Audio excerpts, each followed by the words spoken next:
আমার নাম মারুফ হোসেন। আমি এই ভিডিওটা করছি আমার ছেলে ইয়ামিন আর তার বন্ধু বান্ধবী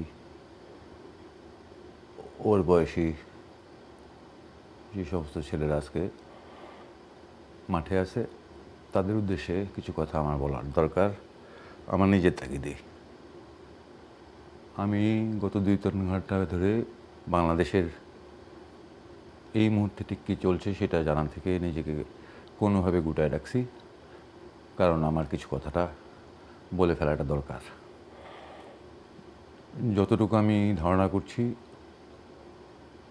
things can turn very Messi, bloody, dangerous, এবং আমার ছেলে ইয়ামিন এবং তার বন্ধুরা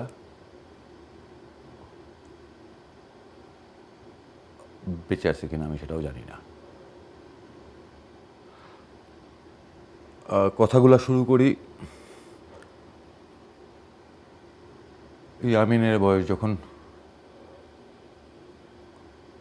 18 সালে ওরা যখন সড়ক আন্দোলনে যায়, তখন 19 বছরের ইয়ামিন ফেসবুকে একটা স্ট্যাটাস দেয়। কিছু প্রশ্ন নিয়ে সে দেশের বিভিন্ন প্রান্তে তার পরিচিত অনেক মানুষের কাছে জানতে চায় বাংলাদেশের রাজনীতি এবং বাংলাদেশে পলিটিক্স কীভাবে কাজ করে, এবং সেগুলো নিয়ে ওর ভিতরের যেই প্রশ্ন, সেই প্রশ্নগুলা ও ফেসবুক স্ট্যাটাস আকারে দেয়। আমি খুব ছোট করে সেই বয়সের ইয়ামিনের উদ্দেশ্যে কিছু কথা বলি। তারপরে এই 2024 সালে ওই ইয়ামিনরাই যখন আবার কোটা বিরোধী আন্দোলনে নামে, আবার রাস্তায় নামে, সেটা বলে আমার আজকের ভিডিওটা শেষ করব। দ্য রিজন আমি 18টাকে হাইলাইট করছি একটু শুরুতে, কারণ আমি যতদিন ধরে ছাত্রছাত্রীরা যে আন্দোলন করছে সেখানে ঠিক এখনকার ইয়ামিনরা ওই বয়সের ছেলে এবং মেয়ে যেইভাবে রাস্তায় আছে, খুন হয়েছে, সেগুলো দেখে যে কোনো সুস্থ বিবেকবান মানুষ স্থির থাকতে পারার কথা না।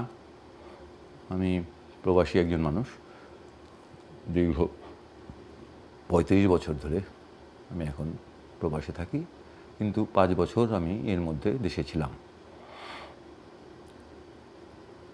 ছোট করে 18 সালেরটা যদি বলি, যখন ওরা তাদের বন্ধুরা রাস্তায় অ্যাক্সিডেন্টে মারা যায়, all they wanted to do, বাংলাদেশে যেন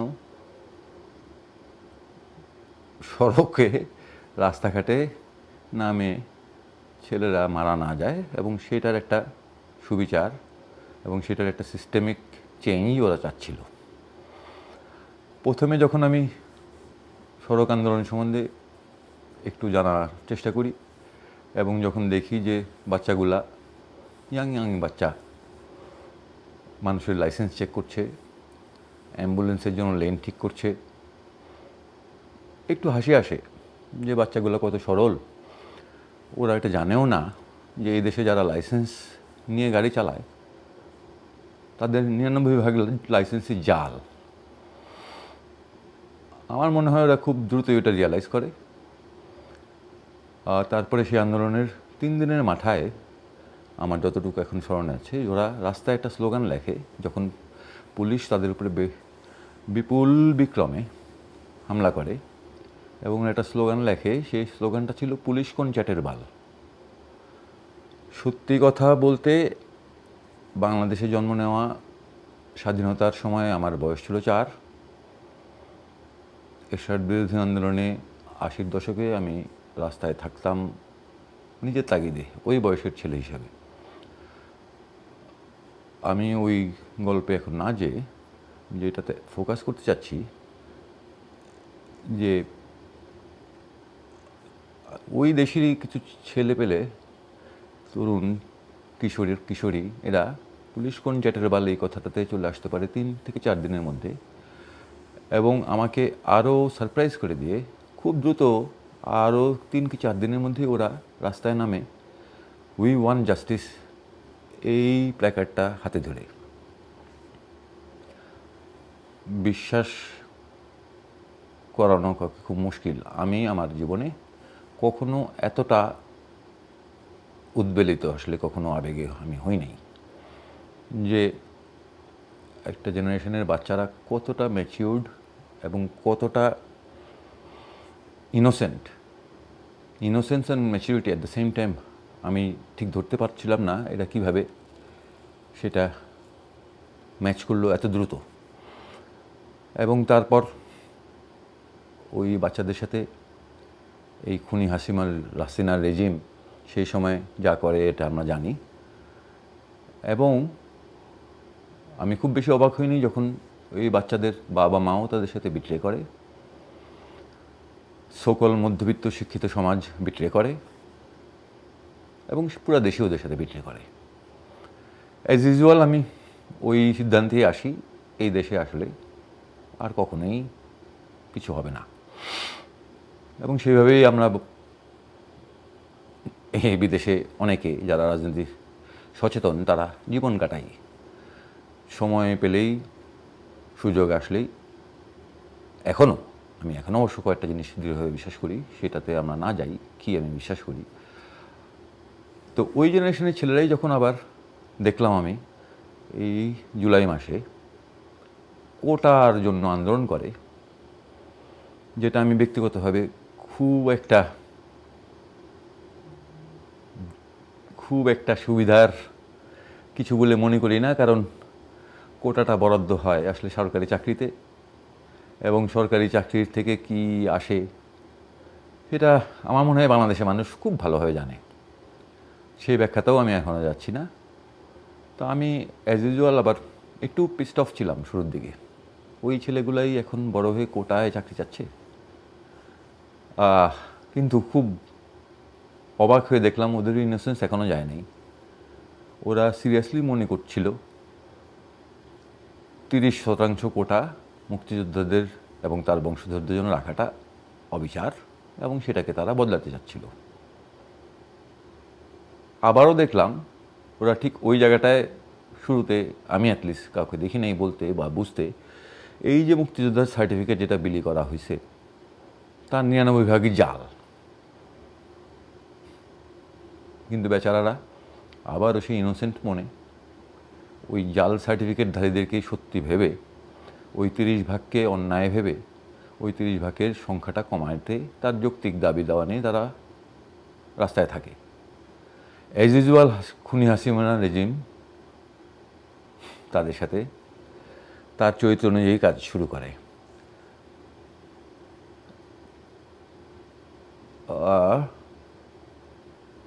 কিন্তু আবারও আমি অবাক বিষয়ে দেখি খুব দ্রুত ওরা কোটা বিরোধী ছাত্র সমাজ থেকে তাদের নিজেদের নাম চেঞ্জ করে বৈষম্য বিরোধী ছাত্র আন্দোলনের নাম দিয়ে দেয়। আই ওয়াজ আটারলি সারপ্রাইজড কত দ্রুত একটা জেনারেশন ঠিক সড়ক আন্দোলনের মতন উই ওয়ান্ট জাস্টিসে পৌঁছা যায় 7 দিনের মধ্যে। কোটা বিরোধী আন্দোলনটাকে খুব দ্রুত বৈষম্য বিরোধী ছাত্র আন্দোলনের রূপ দেয়, এবং তাদের সাথে যা হয় সেই ডিটেল জায়গায় আমি আর যাই না। এটা এখন যে কোনো বাংলাদেশি যে কোনো জায়গায় অবস্থান করে তারা সবাই জানে। আমার পয়েন্ট হচ্ছে দুইটা।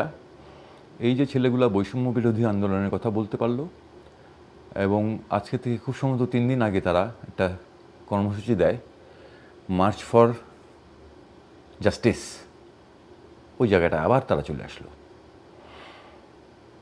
আমি নিজেকে আর মনে করি নাই যে চুপ করে জাস্ট দেখা এবং ঘটনার পরিণতি ভয়াবহ পরিণতি হয়তোবা, আবার সুন্দর পরিণতি হয়তোবা, আমরা কিছু জানি না। আজকে ওরা রাস্তায়, খুনি হাসিনা রেজিমও রাস্তায়।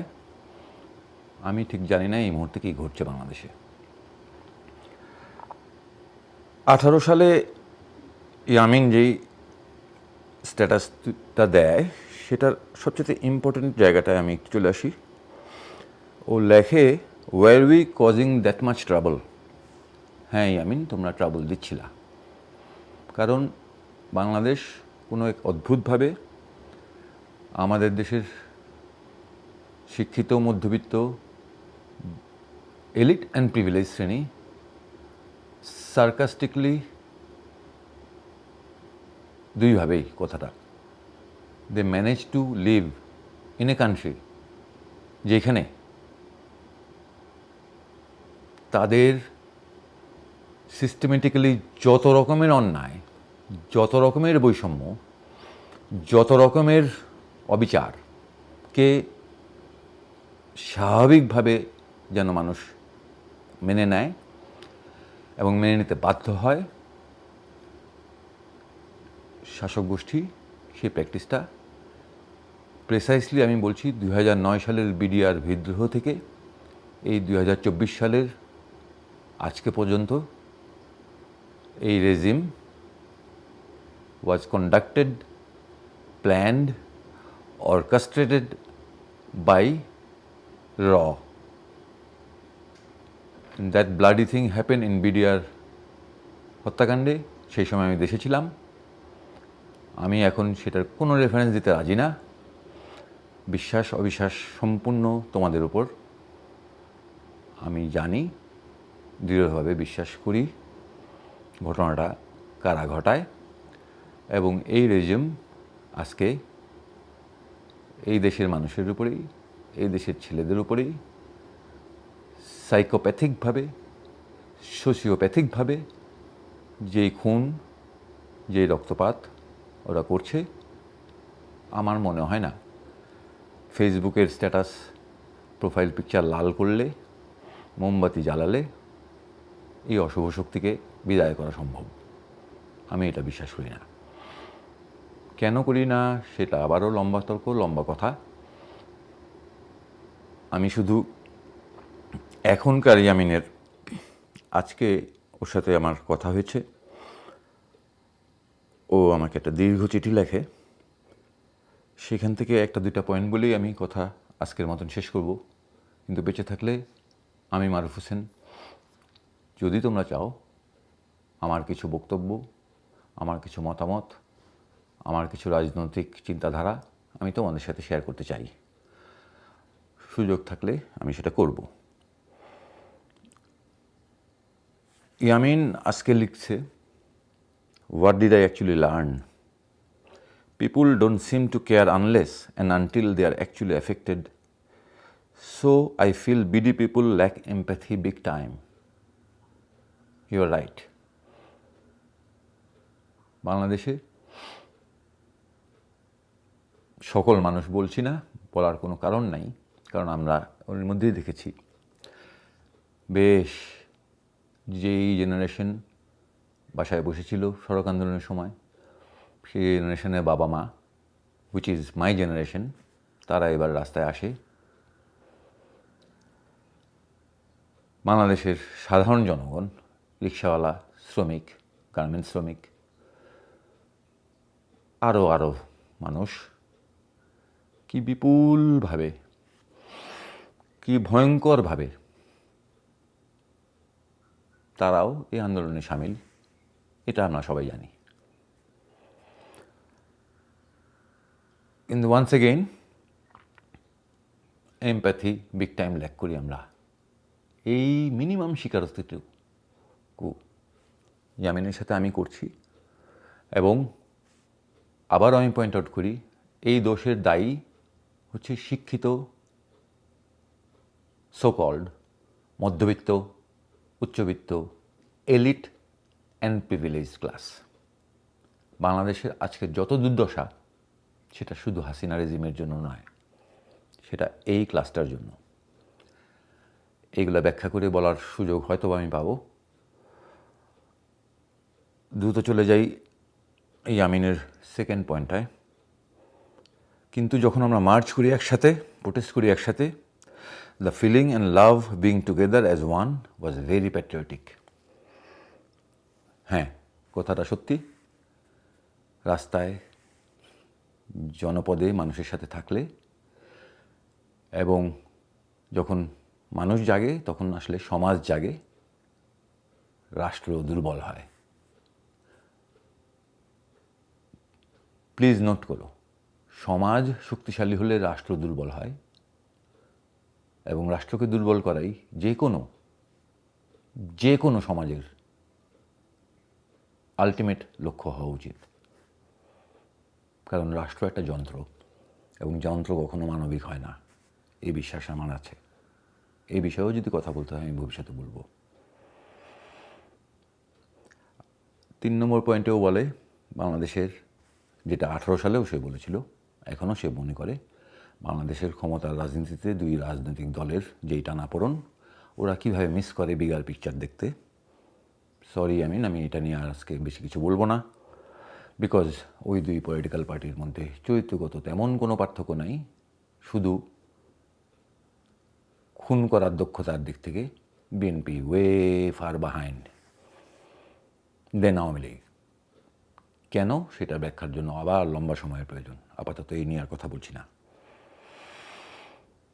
পিপুল are stupid and uneducated, once again so called educated people যারা এই দেশ চালায়, সত্যি সত্যি তারা আনএডুকেটেড এবং স্টুপিড কিনা বলবো না, সেটা বোধহয় বুঝতে পারার কথা। They are not stupid at all.